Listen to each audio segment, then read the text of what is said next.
먼저 강의 전에 이제 대한민국의 근본은 하늘입니다.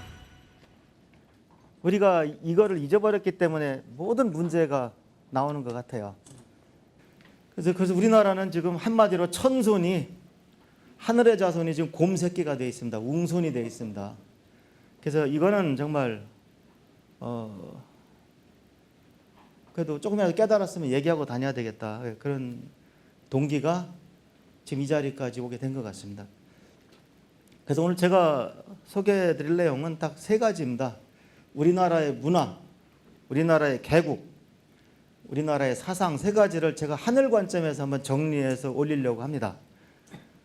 개국하고 건국을 혼돈하시면 안 되죠. 건국은 뭐 신라도 건국할 수 있고 대한민국도 건국될 수 있지만 우리나라 자체가 처음 개국된 거는 그건 건국하고는 비교가 안 되는 중요한 일이죠.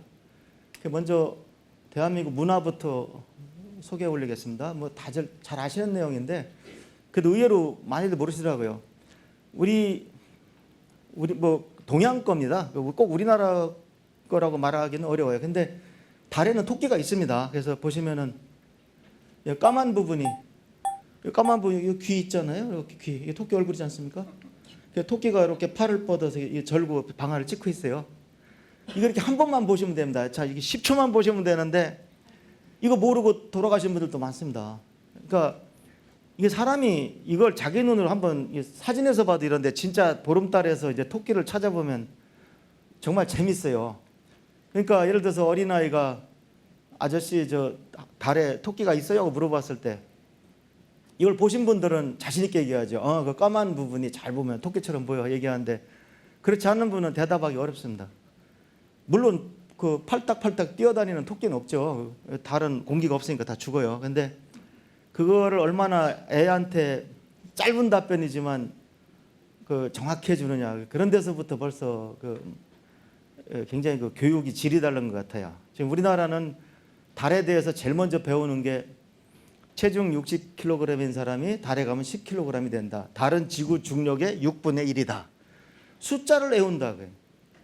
그러니까 해를 그려라 그러면 대한민국 어린이가 다 새빨간 동그라미에다가 햇살 6개를 그립니다. 어떤 어린이가 햇살을 한 30개쯤 그렸나 봐요. 그러니까 제가 오래전 얘기입니다. 요새는 선생님들이 걔들 못 줘박죠. 그래서 햇살을 30개를 그렸길래 선생님이 해가 톨복숭아냐? 그거 줘박았대요. 근데 선생님 해가 밝아서 햇살을 30개 그렸는데 왜 혼내십니까? 하니까 선생님이 할 말이 없더라고 고백을 하시더라고요. 그래서 제가 그 선생님이 잘못하셨죠. 그러니까 일단 햇살 6개부터 빨리 고쳐야 됩니다. 그리고 해가 왜 빨간색입니까? 해가 왜 빨간색입니까? 천문학적으로도 해는 좀 어려운 얘기입니다만 분광형이 G타입인 노란 별입니다. 전혀 과학적으로 옳지도 않고 이런 것들이 관성화돼서 초등학교 과정만 그렇습니까? 애들이 그냥 초중고를 그냥 수많은 학원과 입시가 기다리는 가운데 애들만 매년 바뀌는 것이죠. 그래서 뭔가 창의성이라는 것이 여러 분야에서 다 이제 죽고 있는데 천문학의 시작은 달에서 토끼를 찾는 데서부터 흥미가 생겨야 됩니다. 그것이 더더구나 이제 격대 교육으로 할아버지 할머니가 손자 손녀한테 설명을 해주면 더 좋은 거죠. 그래서 저는 항상 근데 이 토끼가 우리나라 문화에서 계속 전해 내려온 달에 대한 상징이죠. 그래서 어디 가셨는데 이런 그 조형물이 있다 그러면 이건 토끼하고 두꺼비가 나오면 무조건 달이구나 그렇게 인식하시면 됩니다. 근데 두꺼비는 갑자기 왜 튀어나왔냐면 요 그림에서 요거는 토끼로 봤고요. 요건 두꺼비로 봤습니다. 여기 두꺼비가 앞다리가 이렇게 있고 여기 머리가 있고 여기 엉덩이인 거죠. 토끼와 두꺼비를 본 겁니다. 그래서 어떤 데는 두꺼비만 있게 돼요. 그래서 토끼와 두꺼비가 나오는 건 달이다. 그렇게 하시면 되겠습니다. 그 다음에 해는 삼조고가 사는 거죠. 분명히 삼조고라고 하는 것은 보통 까마귀가 아니죠. 다리가 세 달린 까마귀니까 영물입니다. 그러니까 보통 까마귀는 해에서 타 죽겠지만 이 삼조고는 그 영물이니까 그러니까 일본 사람들 좋아할 수밖에 없죠. 왜? 일본은 나라 이름 자체가 태양을 근본으로 하는 나라니까. 그 일본에서는 삼조고를 좋아할 뿐만 아니라 삼조고 신사도 굉장히 많다고 합니다. 뭐 제 눈으로 본 적은 없는데 그럴 것 같아요. 근데 우리 국민이 안 쓰니까 삼조고를 우리가 연개소문이나 이제 주몽 같은 연속극이 나오면서 비로소 삼조고의 존재를 알게 된 거죠. 그러니까 우리는 이제 뺏긴 것이죠. 우리가 고구려 무덤만 보면 벌써 이제 딱 보면 시커먼 건 다 삼조고인 거죠. 그러니까 옛날에는 까만 것은 다 삼조고입니다. 뭐 새오랑 뭐 오자가 들어가면 오작교 하는 오는 다 까마귀인 거죠. 옛날에. 과연 옛날에 까마귀가 옛날에도 이렇게 재수 없는 새였느냐? 아니었을 겁니다. 그래서 보시면 까만 거는 다 삼조고니까 해인 거죠. 여기 토끼와 두꺼비가 있는데 덕화리 무덤이 달인 거죠. 그러니까 고구려 시대 임금님 정도 되는 분이 돌아가시면 무덤만을 우주로 만들어야 될 거 아닙니까? 우주에 뭐가 들어가야 됩니까? 해, 달, 별이 들어가야죠. 그러니까 그 안을 우주로 만든 거예요. 그래서 여기 보시면은 금으로 이렇게 이쁘게 삼조고를 만들어 놨어요. 저 국학원의 그 심볼이 바로 요거죠. 요거 포함해서 요것이 국학원 심볼입니다. 정말 대단하죠. 근데 우리 후손들이 멍청해서 일본이 삼조고를 다 갖다 쓰고 있죠. 그 일본 국가대표 축구 선수들은 가슴에 삼조고를 달고 뛰는 거죠. 두 다리로 서 있고 한 다리로 공을 갖고 있습니다. 저렇게 영물을 가슴에 달고 뛰니까 실력보다 더 잘 뛰겠죠. 네. 그 다음에 우리 민족의 별자리는 북두칠성입니다. 북두칠성은 이 7이라는 숫자가 담겨있는 신비와 다 같이 묶여있는 거죠. 우리 민족이 대단한 민족입니다. 그래서 오늘 아주 그걸 느끼게 되실 겁니다. 그래서 북두칠성은 우리 민족의 별자리고 우리 신앙의 대상입니다. 그 다음에 이제 사신도는 우리나라 이제 동서남북에 수호신들이 있는 거죠. 그 동쪽에 청룡, 서쪽에 백호, 남쪽에 주작, 북쪽에 현무가 있는 거죠. 근데 그 한 영물당 별자리가 7개씩 배정돼 있어요. 그래서 별자리가 전부 동양 별자리가 28수입니다. 28개입니다. 7개씩 4개니까. 그래서 바로 28개의 별자리가 있다. 그래서 우리가 오늘날 천재가 아직 남아 있거든요. 그러니까 천재는 우리 민족의 문화의 전부입니다. 아득한 옛날부터 하여튼 5,000년 된 4,000년 전 고인돌의 북두칠성을 세계 민족이니까 그래서 그렇게 하늘을 숭상하고 살아서 결국 하늘의 죄를 지내는 그 문화가 아직도 몇 군데가 남아 있습니다. 그러니까 제가 알기로 지자체는 태백시하고 이제 강화에 남아 있고, 예. 그다음에 우리 민족 종교들은 대부분 천재가 있죠. 근데 보시면 이거 태백시 행사 장면인데 해, 달, 별을 놓고 죄를 지내는 겁니다. 천재라는 게. 그러니까 딱 보시면 제일 높은 깃발이 2개가 있죠. 보나마나 해와 달이죠. 빨간 건 해고 노란 건 달인 거고. 그다음 여기 잘 안 보이시겠습니다만 보나마나 이건 삼조고인 거죠. 해니까. 그다음 달은 토끼가 있습니다. 그다음 여기 학생들이 뭔지 모르고 이제 1년에 한 번씩 들고 서 있는 것이 이 깃발이 28개인 거죠. 28개고 잘 보시면 빨간색이 7개씩 색깔이 있는 겁니다. 청룡, 백호 그 따라서. 그러니까 해, 달, 별을 놓고 이렇게 제를 지내는 것이 우리 민족의 가장 깊은 문화입니다. 조선시대에서 우리 민족이 치명적인 그 실수가 하나 나오죠. 천재가 없어져요. 그건 갑자기 큰 집이 생기니까 그 우야도 해군 때문에 큰 집이 생기니까 이제 작은 집이 죄를 못 지내는 거죠. 그뿐이 아니라 그 당시 있는 많은 역사책 중에서 우리가 한때 대륙을 경영했다 뭐 이런 책들을 우리 스스로 없애기 시작한 거죠. 그 부분이 참 유감스러운 부분입니다. 그렇지만 어쨌든 조선시대도 세종대왕님 같은 분이 계셨고 그 다음에 특히 우리 조선 임금님 뒤에 보면 일월오봉도가 있습니다. 일월오봉도 보시면 해와 달이 있고 5개 봉우리가 나오잖아요. 이게 바로 음양오행 우주입니다. 그러니까 해를 태양이라고 했고 달을 태음이라고 했어요. 근데 우리가 태음이란 말을 안 쓰니까 굉장히 어색합니다. 태양은 뭐 젊은 태양 뭐 많이 갖다 쓰는데 태음이란 말을 아무도 안 써요. 그래서 태양과 달 말이 안 되죠. 해와 달이죠. 해, 달이 세트고 태음, 태양이 세트인 겁니다. 근데 어쨌든 여기 보시면 일월 화수목금토인 거죠. 뭐 순서 화수목금토는 그건 좀 문제가 있지만 어쨌든 양, 그다음에 오행성인 거예요. 천문학적으로는 우리 눈에 보이는 행성이 수성, 금성, 화성, 목성, 토성인 거죠. 그러니까 오행성이니까 완벽한 거죠. 해와 달과 오행성. 그것이 우리 달력, 일월, 화수목금토인 거죠. 그래서 그러니까 이 그림이 무슨 뜻입니까? 우리 임금님은 우주가 보호하고 계신다는 얘기죠. 그런데 자랑스럽게 우리 10,000원짜리에 일월오봉도가 딱 들어가 있죠. 여기 해하고 달이 이렇게 있고 해와 달이 들어간 지폐를 우리가 갖게 된 거죠. 그 다음에 천상열차 분야지도도 이것도 1시간짜리입니다. 그런데 한마디로 하늘 지도가 있고 땅 지도가 있으면 그래도 하늘 지도가 더 중요한 거죠. 그런데 우리 국민들이 땅의 지도의 대표적인 대동여 지도는 이름도 잘 알고 김정호라는 분이 무슨 고생을 했나 다 알잖아요. 천상열차 분야 지도는 우리 하늘 지도의 대표적인 지도인데 이름도 잘 모르고 어떤 분이 만들었는지도 모르고 많이들 모르시죠. 근데 천상열차 분야 지도는 한마디로 고구려 석각도입니다.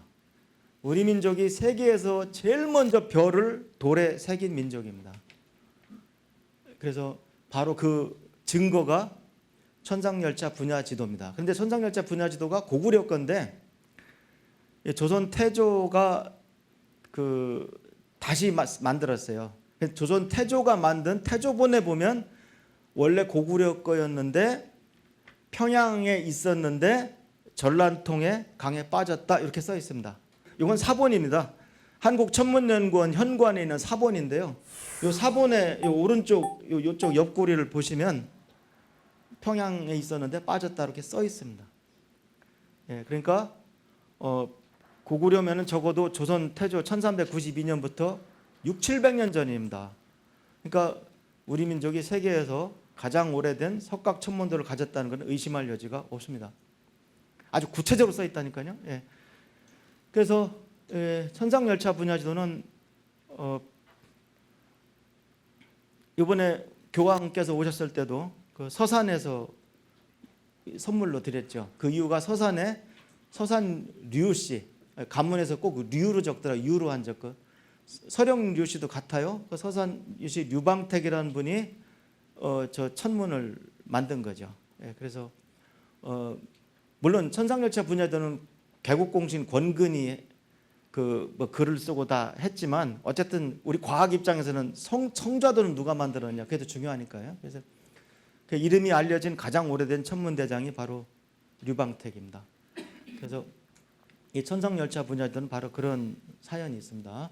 그럼 현재 이런 전통이 있어서 현재 우리나라가 가지고 있는 가장 큰 천체망원경은 보현산 천문대는 1.8m 망원경입니다.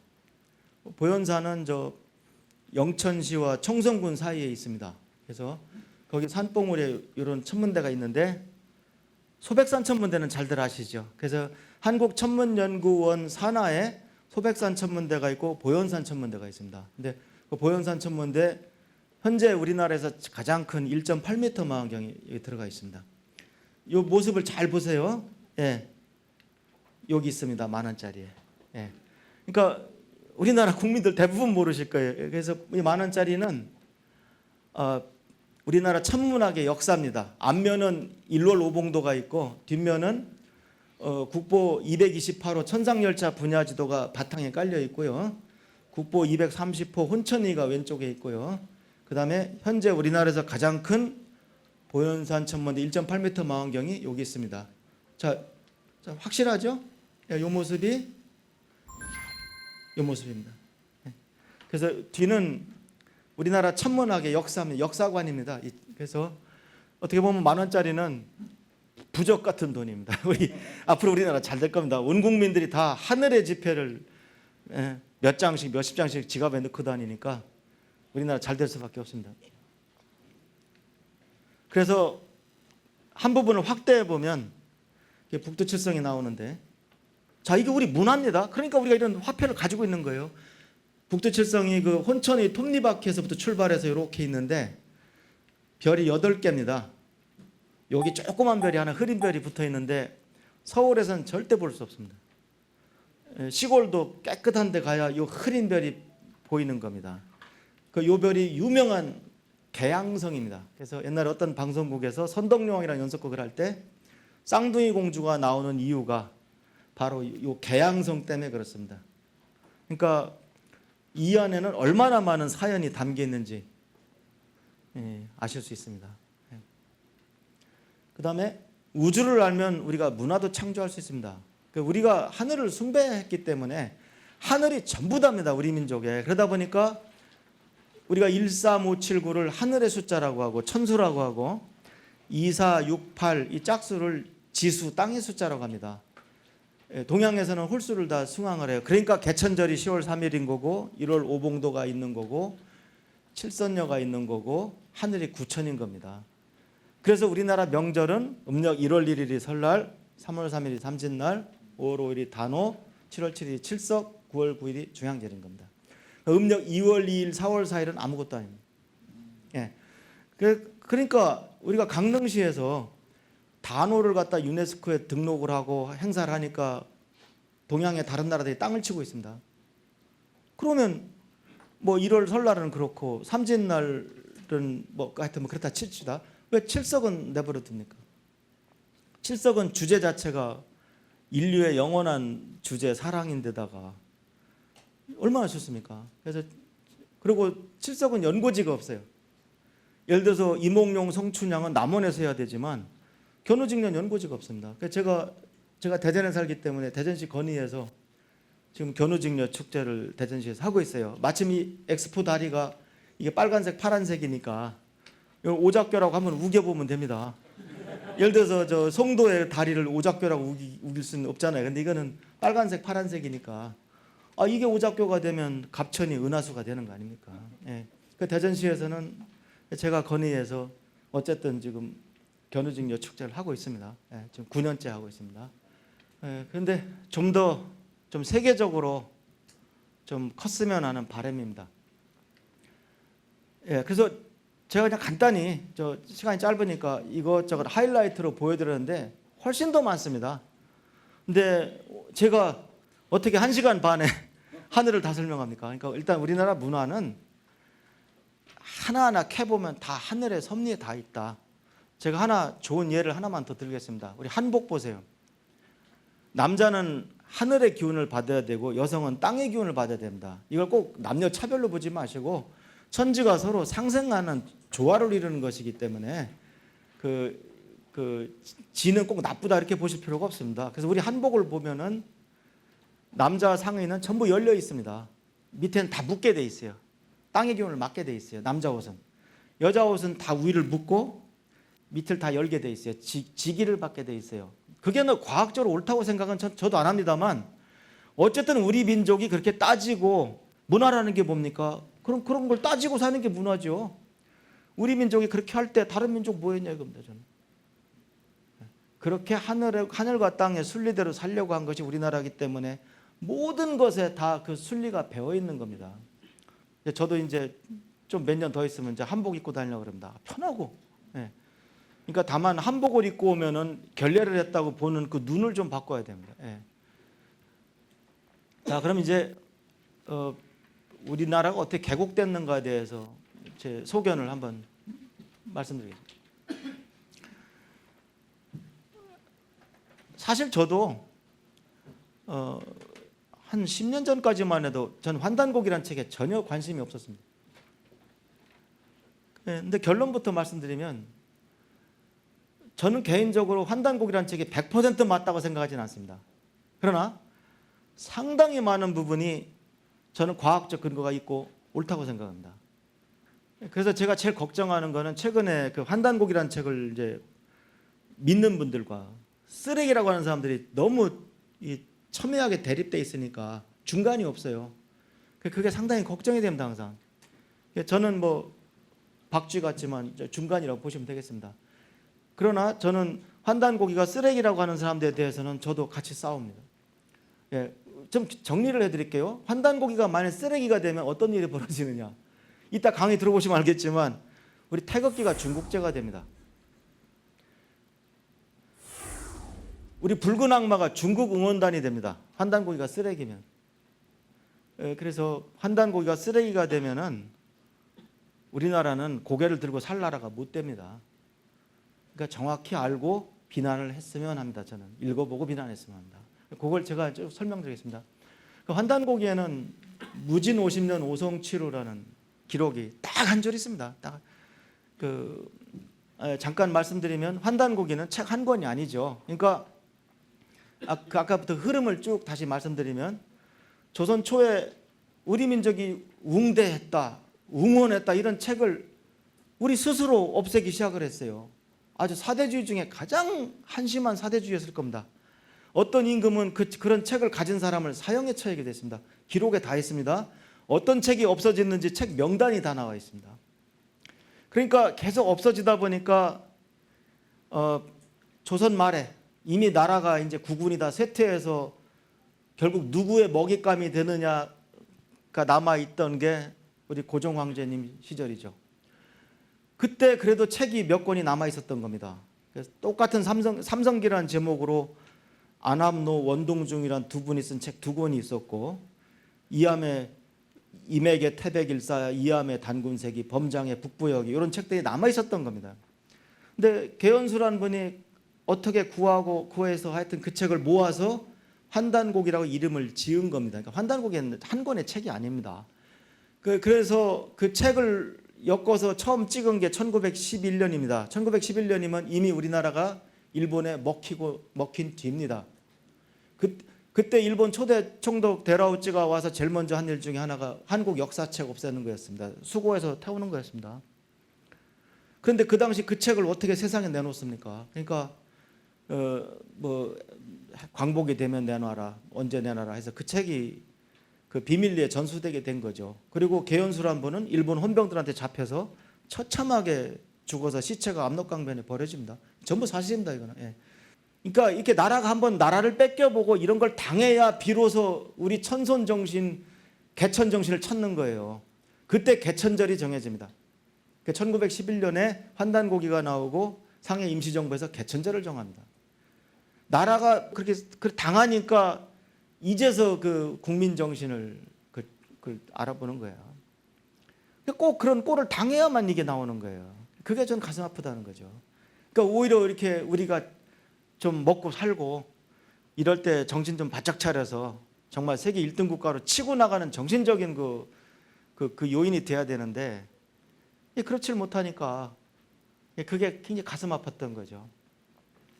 그래서 어쨌든 다시 원론으로 돌아가서 그러면 그 중에 단군세기에 보면은 흘달 단군 때 요 한 줄이 딱 있습니다. 무진 50년 오성치루. 그런데 이 무진 50년은 그 당시로는 BC 1733입니다. 그러니까 우리가 보통 기미년 3월 1일 하지 기미 몇 년이란 말을 안 하는데 이 50이 왜 들어갔느냐? 그냥 무진년 하지 않고 이때가 흘달 50년입니다. 이때가 이 해가 기가 막히게 맞아떨어집니다. 그래서 이게 50이 들어간 것 같아요. 그 흘달 50년에 오성이 수금화목토가 취합한다의 취자입니다. 모였다 루라는 별 옆에 모였다. 이 한 줄 기록이 있는데 제 서울대 천문학과 후배 과학자 둘이서 이거 한번 증명해 보자. 우리 역사학자님들은 문헌이 없으면 뭐 방법이 이걸 다시 설명하는 문헌이 없으면 방법이 없지만 요새 저는 컴퓨터는 그냥 돌려보면 되거든요. 천문 프로그램은 10,000년 전 것도 알 수 있습니다. 행성이 주기가 일정하니까요. 네, 그래서 그런데 그걸 컴퓨터로 검증하는 것이 왜 의미가 있느냐? BC 2333에 우리가 조선이 건국되지 않았습니까?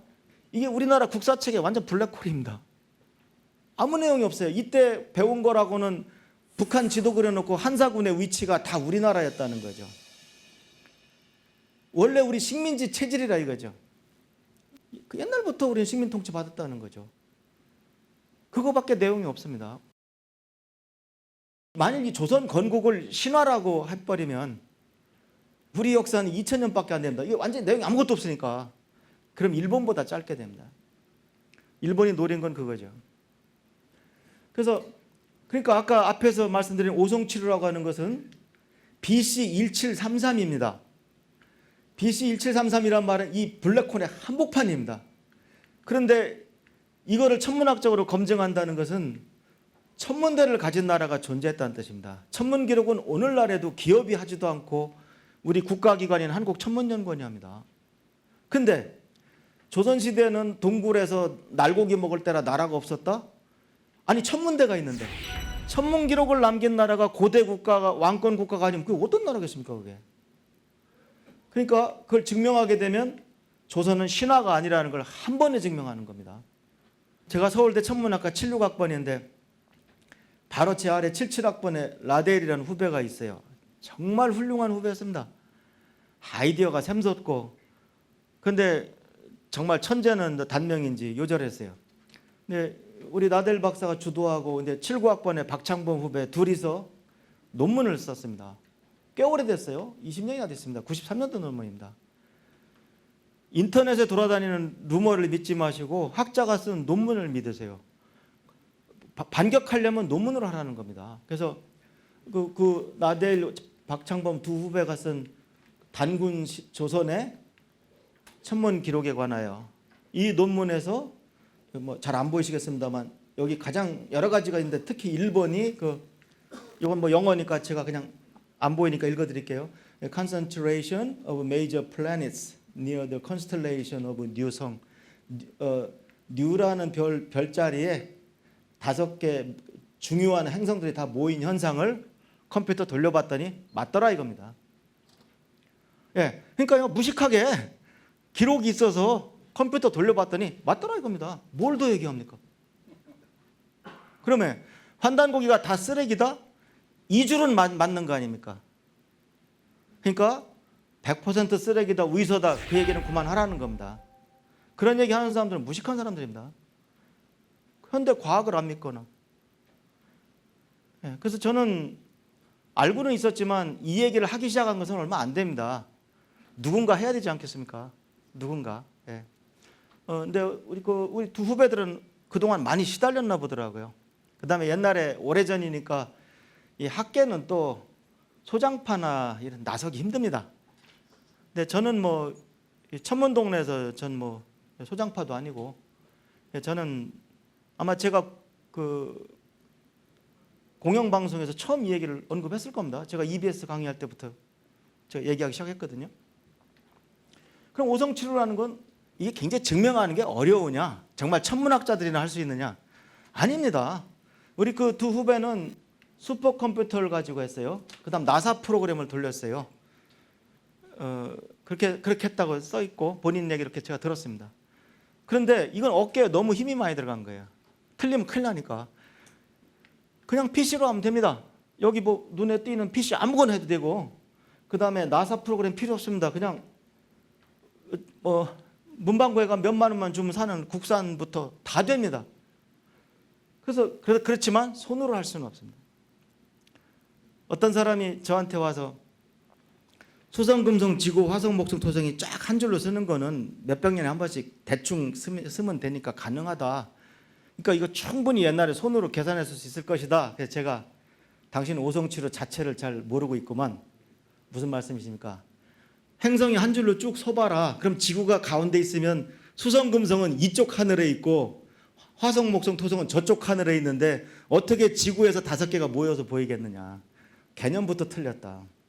그러니까 태양계에서 다른 행성은 다 한쪽에 있고 지구만 반대쪽에 있어야 5개가 모이는 겁니다. 근본적으로 당신은 오성치료 공간적 분포도 모르고 지금 얘기하는 거다. 앞으로 내 앞에서 그런 얘기 하지 말아라. 뭐 찔끔하고 갔죠 뭐. 예. 무슨 말인지 이해하셨잖아요. 예. 그래서 이건 소프트웨어마다 좀씩 달라요. 왜? 4,000년 전 거니까 천문 소프트웨어는 다 요새 쓰려고 만든 거지 4,000년 전 걸 돌려보라고 만든 게 아니기 때문에 그 오차가 다 달라요. 저도 실수한 적이 있어요. 어떤 소프트웨어는 막 정확하게 정말 BC 1733이에요. 근데 제가 보니까 더 좋은 걸 써보니까 1년 오차가 있어요. 1734예요. 기록에는 1733인데 실제로는 1734입니다. 그런데 그럼 오차가 큰 거 아니냐? 무슨 소리 하십니까? 4,000년 전 걸 맞추는데 1년 오차가 있는 게 오히려 자연스럽죠. 그다음에 그 당시 양력이란 달력 없었어요. 그때 1년이 언제 넘어갔는지, 무진년 50년이 언제 넘어갔는지 아무도 모른다고요. 옛날엔 주로 동지 때 해가 바뀐다고 생각을 했어요. 왜냐하면 밤이 제일 길어지고 나서 그 다음부터 양의 기온이 서서히 밝아지기, 이제 점점 낮이 길어지니까 동지가 마지막 우리의 어떤 추나추동에 따른 뭐 춘생 추살이나 모든 관점에서 봐도 동지가 바람직한 새해 첫 해였던 거예요. 그래서 이거 잘 안 보이시겠지만 컴퓨터 돌려보면 여기 숫자는 보이시죠? BC 1734 7월 12일 해보면 이렇게 쫙 모입니다. 제가 이 뒤에 더 이쁜 그림이 있어요. 이게 모였다는 건 무슨 뜻이냐? 요랬다는 얘기입니다. 예, 그러니까 4,000년 전에 우리 조상님들은 이렇게 화성, 수성, 토성, 목성, 금성 순서가 이렇게 됩니다. 5개가 7월 12일 날은 달까지 같이 끼는 겁니다. 달은 하루에 우리가 이렇게 한 뼘씩 동진하거든요. 같은 시각에 보면. 그러니까 달은 이틀밖에 안 있어요. 그래도 이 5개 별이 이 모이는 걸 흐트르는 데는 보름 이상 걸립니다. 이 5개 이렇게 모여 있는 거예요. 기가 막힌 거죠. 그래서 이때가 아무리 우리 장마철이니 뭐니 해도 적어도 보름 이상 이렇게 있었기 때문에 환단곡에 보면 고조선 시대 감성관이라는 천문학자 직위가 나옵니다. 직급이. 감독한다 할 때 감찰에서는 천문학자 있었습니다. 천문학자 뭐 했겠습니까? 이 기록은 남긴 겁니다. 그러니까 우리 민족을 고조선 시대에 그냥 생고기 먹던 그걸 몰아가지 말라는 겁니다. 예. 그러니까 저는 천문학자 양심을 걸고 얘기할 수 있습니다. 고조선은 신화의 나라가 아닙니다. 누가 신화라고 합니까? 그게 식민사학입니다. 바로 우리가 35년간 식민 통치를 받고 70년이 지났는데도 왜 식민사학을 가르칩니까? 얼마나 못났으면. 그런 게 화가 나는 겁니다. 예. 그럼 환단곡의 내용은 제 입장에서는 사람마다 다 다릅니다. 그러나 제 입장에서는 저는 3번을 믿고 싶습니다만은 저는 일단 2번으로 하겠습니다. 예. 왜냐하면 저는 환곡이나 이런 부분은 좀 이따 논의할 여지가 있다고 봐요. 그런데 저는 일단 2번만 돼도 다행입니다. 2번만 돼도. 상당히 대다수 국민들이 잘못 배워서 환단고기를 갖다가 뭐 황단고기 뭐 이렇게 아주 그냥 웃음거리로 만들어 놨거든요. 이런 얘기를 하면은 어떤 데서는 그 얘기는 우리 강의 하지 말아 주십시오. 그건 정사가 아니랍니다. 그런 데도 있었어요. 많이 없어졌습니다, 지금. 다행입니다. 그래도 하늘이 돌보고 계신 것 같아요. 정말 다행입니다. 그래서 가필 없는 역사나 경전 없습니다. 우리 환단고기도 가필이 일부 있는 것 같습니다. 저는 그거 부정하지 않습니다. 예. 아니, 가필 없는 역사서가 어디 있습니까? 가필이 뭡니까? 옛날에 복사기가 없으니까 그거 다 옮겨 적는단 말이죠. 옮겨 적으면서 에이 이거 약하네 하고 막 보태는 겁니다. 이 옮겨 적는 사람이. 그걸 가필이라고 합니다. 근데 가필 없는 역사책이 어디 있습니까? 어떤 종교는 아예 경전 자체가 두 파가 있었는데 너희 파께 맞고 너희 파는 아니야. 그래서 숙청이 되고 뭐 이래서 정해진 건데 파피루스도 가필이 있을 겁니다. 사람이 적는 이상은. 왜 우리 것만 가지고 그럽니까? 그 다음에 다른 나라는 없는 역사도 만드는데 왜 우리는 다른 역사하고 다 이렇게 상황이 맞고 한 사람이 쓰기에는 너무 위대한 내용이 그렇게 많이 담긴 거를 일고의 가치가 없는 쓰레기라고 버립니까? 멍청한 거죠. 저는 그렇게밖에 얘기할 수가 없습니다. 그 환단고기 역사는 BC 7197부터 BC 3897까지 그 3301년 동안 7명의 환인이 다스린 환국이라는 나라가 있었고 BC 3897부터 BC 2333까지 조선이 건국될 때까지 1565년간 18명의 환웅이 통치한 배달국이 있었고 BC 2333부터 BC 238년까지 2096년 동안 47명의 단군이 다스린 조선이라는 나라가 있습니다. 예. 그러니까 서기 2014년은 환기 9211년, 배달국부터 치면 개천 5911년, 단기로 치면 4347년입니다. 근데 이게 책마다 좀씩 다른데 이건 천문학자인 제가 계산을 잘합니다. 예, 보세요. 한국에서 이 환인 통치에서 이 3897이 겹쳐요. 그러니까 환기 3301년에 그것이 이제 배달국이 만들어지니까 겹치는 거 하나 이 둘을 빼야 돼요. 이 경우에는 이 뒤 또 겹치기 때문에 이걸 둘을 빼야 되고, 개천 계산할 때는 한 번 빼야 되고, 단기는 더하기만 하면 돼요.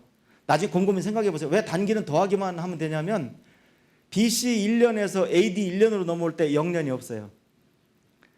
그러니까 하나가 빠져 있어요. BC 0년이 없어요. AD 0년이 없다고. 그러니까 이건 2333을 더하기만 하면 돼요. 요건 제가 맞습니다. 제 말 믿으세요. 그러니까 앞으로 이게 뭐 환국을 7199년에 건국했다 쓴 책은 고쳐야 됩니다. 천문학자가 우리가 계산하는 사람들이니까 제 말 믿으세요. 예. 그래서 실제로 우리가 1948년부터 61년까지 단기연호를 썼었습니다. 근데 여기서 제 생각은 한국을 우리나라만의 시온으로 보기는 어렵다는 겁니다. 한번 생각해 보세요. 지금 환단고기를 보시면 저도 한국 사람입니다. 나도 환단고기 100% 믿고 싶지만 제가 냉철히 봤을 때 한국에서 단고가 내려와서 삼의산에 세운 나라가 중국이 됩니다. 한국에서 환웅이 내려와서 태백산에 세운 나라가 우리나라가 됩니다.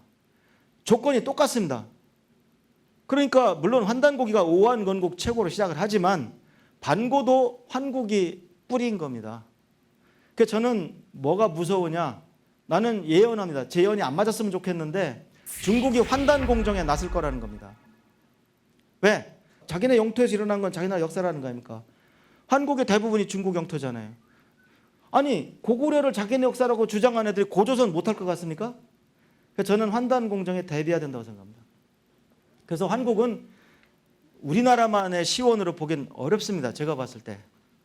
그리고 그렇게 되면은 대다수의 환단고기를 싫어하는 사람들 특징이 뭐냐면 우리 민족이 다 했다는 거야. 이거는 그게 싫은 거예요. 그런데 한국을 우리 아시아의 시원으로 돌리게 되면은 그것으로부터 벗어날 수가 있습니다. 그러면 훨씬 다른 나라를 설득하기도 좋습니다. 우리끼리만 얘기하는 국수주의적 역사가 무슨 의미가 있겠습니까? 그래서 결국 어느 정도 수정된 환단고기 내용이 필요하지 않나 하는 게 제 소견입니다. 근데 어쨌든 중요한 거는 이래저래 반말년인데 이왕이면 5911년 하지 왜 4347을 합니까? 지금 단기 연호 회복 운동 좋습니다. 근데 저는 개천으로 하자는 겁니다. 그 얘기는 좀 이따 또 하겠습니다. 일단 개천절 자체가 잘못 알려져 있습니다. 여기 계신 분들은 저는 다 아니까 이 자리에 와 계실 거라고 믿습니다. 이게 10월 3일이 된 이유는 환단고기입니다. 그 환단고기 보면은 이건 제가 그대로 베낀 것이 아니라 요약을 한 겁니다. 길어서. 개천 1565년 음력 10월 3일 단군 왕검이란 단군이 조선을 건국했다. 요 한 줄 때문에 10월 3일이 된 겁니다. 다른 문헌이 제가 알기로 없습니다. 제가 과문한 탓인지 모르지만. 자, 여러분 한국말 아시잖아요. 개천 1565년이 단기 1년이라는 얘기입니다. 그러니까 진짜 개천은 단기 1년에 1564년 전에 있었던 겁니다. 이게 뭐가 어려운 수학입니까? 한국말 하면 다 이건 이해할 수 있는 문장인데. 그러니까 BC 2333에 47명 단군 중에 제일 첫 번째 단군 이름이 왕검이었던 거죠. 왕검이 아사달에, 첫 번째 아사달이 하얼빈이라고 합니다. 아사달에 나라를 세웠던 것이 개천이 아니라 그보다 1564년 전에 거발환이라는 환웅이 풍백, 우사, 운사 세 신하를 데리고 삼천무리 천손과 태백산에 내려와서 건국한 것이 개천인 겁니다. 명확합니다. 이거는. 그러니까 개천절의 주인공은 단군이 아니라 환웅인 겁니다. 이거는 명백한 오류입니다. 지금. 그래서 저는 아까 말씀드렸지만 한국은 만년 전에 러시아만한 나라가 있었느냐, 그거는 정말 한번 검토해 볼 대목입니다. 그러니까 상징적인 나라였을 가능성도 높습니다. 왜냐하면 어차피 또 12개 나라로 갈라져 있었기 때문에 하나를 통틀어서 이렇게 호칭한 것이 아닌가, 저는 그런 생각을 하게 됩니다. 그러나 배달국은 역사였던 것 같습니다. 저를 따르던 이란 학생이 한국사는 공통정신이 뭐냐 물어보는데 상당히 전 망신당했다고 생각을 했고, 그때 제가 뭐라고 답했어야 되느냐. 아까 제가 환단고기가 쓰레기가 되면 우리 태극기가 중국제가 된다고 그랬어요. 왜? 복희가 중국 쪽이냐 한국 쪽이냐, 이 굉장히 중요한 문제입니다. 자기 동네 황제의 기운이 동쪽에서 왔노라, 이것 말고 어떻게 해석이 됩니까? 지금 우리 고구려 성들이 다 만리장성에 포함이 돼갖고 만리장성이 거의 황해도까지 오나 그래요. 어느 누구도 거기에 대해서 공식적으로 반발하는 걸 저는 본 적이 없습니다. 최소한 조상을 뵐 낯이 없는 건 분명합니다. 중국이라면 기를 쓰고 환단 공정을 하려면 제일 좋은 방법이 뭡니까? 환단고기를 위설하고 주장을 해야 됩니다. 승천하는 대한민국 용의 여의주가 될 거다, 난 그렇게 표현했습니다.